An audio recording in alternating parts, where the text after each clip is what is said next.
And a pleasant good Saturday morning to all of you right here on YouTube. Today is July 30th, 2022. Welcome to CBS 3 Eyewitness News at 9 o'clock. Streaming live on CBS News Philly. My name is William, and I'm substituting for my auntie, Jan Carabeo.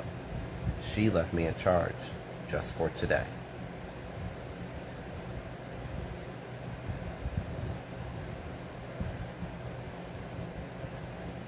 We start off our morning show with a major cleanup. It got underway following a massive fire that ripped through the ventilation system at Jim's Steaks in South Philadelphia.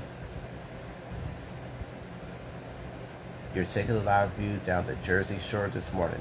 Look how lovely that is. That's why people are already getting ready for their first half of the weekend. My Aunt Tammy will have much more in her first check on the forecast in just a little bit.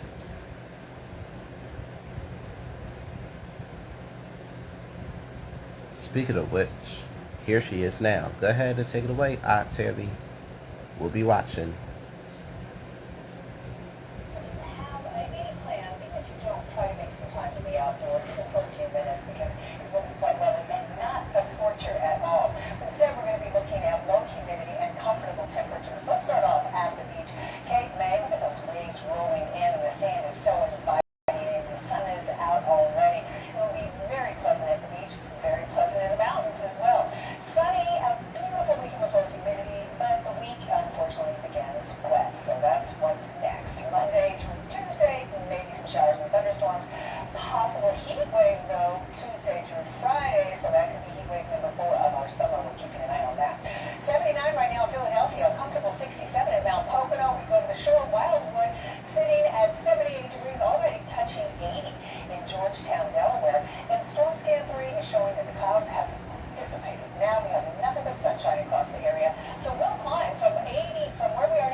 Wow, no rain chances at all. I'm definitely loving this weather every step of the way. Thank you, Aunt Tammy. Back to the breaking news we have. Investigators are trying to figure out what caused the fire to happen at the iconic Jim's Steaks. Let's start off with Howard Monroe, my uncle, joining us live with the investigation. Good morning, Uncle Howard. Fire. Meanwhile, the owner of Jim's, they say it's unfortunate, but they say the building is likely to a loss. However, they have vowed to rebuild. Now, crews, they were out earlier today cleaning up debris. The fire broke out just after 9 a.m. on Friday. Dozens of firefighters responded. It took them just over 4 hours to put out the two-alarm fire. There is some good news. There were no deaths or injuries reported. The cause of the fire remains under investigation, but authorities say it may have started in the ventilation system. We spoke with a manager who was working at the time the fire broke out. No one got hurt. Me and the manager evacuated the building as soon as we see the smoke. So we'll have police out, and then we grabbed our things. My boss called the alarm company, and we got out of there. They came quick, and they were here quick. It wasn't like this when they first got here. So this is stressful, you know? Now, there is some good news here. Power is slowly being restored to the homes and businesses here. But I did speak with one woman who did not want to appear on camera earlier today, and she said that it may be a few days before she's able to get back into her apartment. It's definitely going to take some time before Jim's Steaks gets a new look. But that's just my opinion. Thank you, Uncle Howard.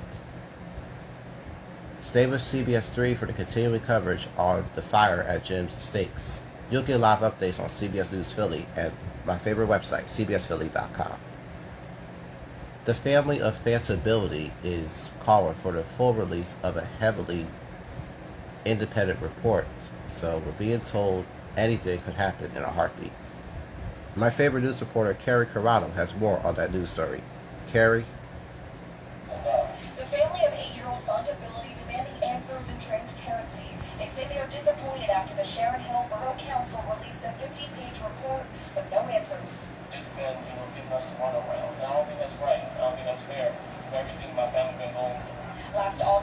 was shot to death and 3 others were injured outside the Academy Park football game. Police say 3 officers discharged 25 rounds in response to what they thought was gunfire coming from a car. Borough Council hired former District Attorney Kelly Hodge to lead an independent investigation into the police department's policies and procedures on the use of force. After 9 months, Council released a highly redacted report. To know why this is, we need answers to this question.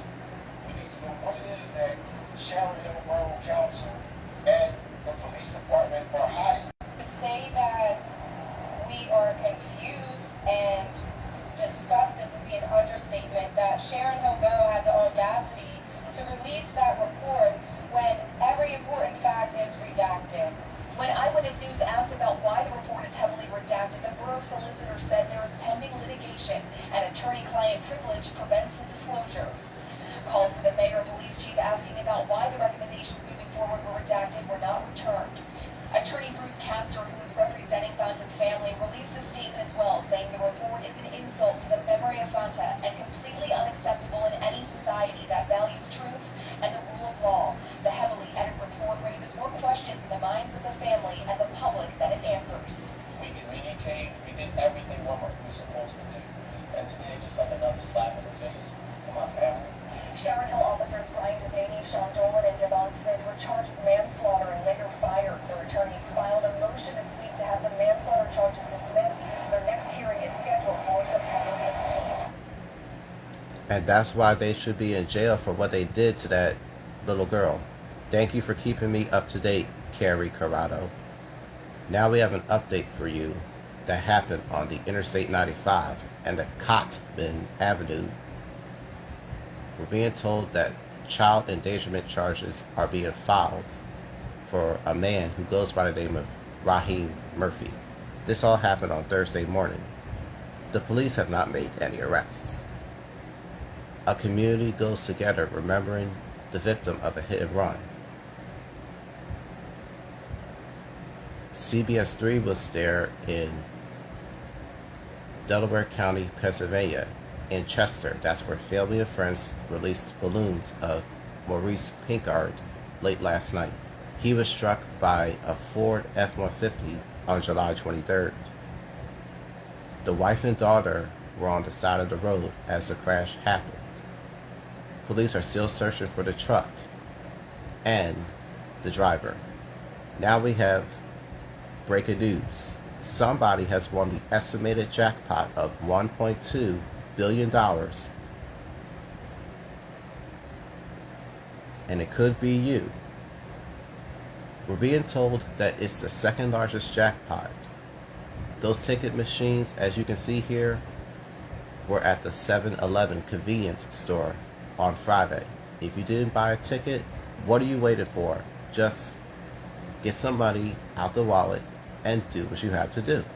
Now here are the winning numbers: 13, 36, 45, 57, 67, and the yellow number is 14. There's still so much more to come right here on CBS 3 Eyewitness News this Saturday morning. Flash floodings happening in Kentucky. We take a look at the damage when Eyewitness News continues right after this. Plus the rest of the top stories as well. Don't go away.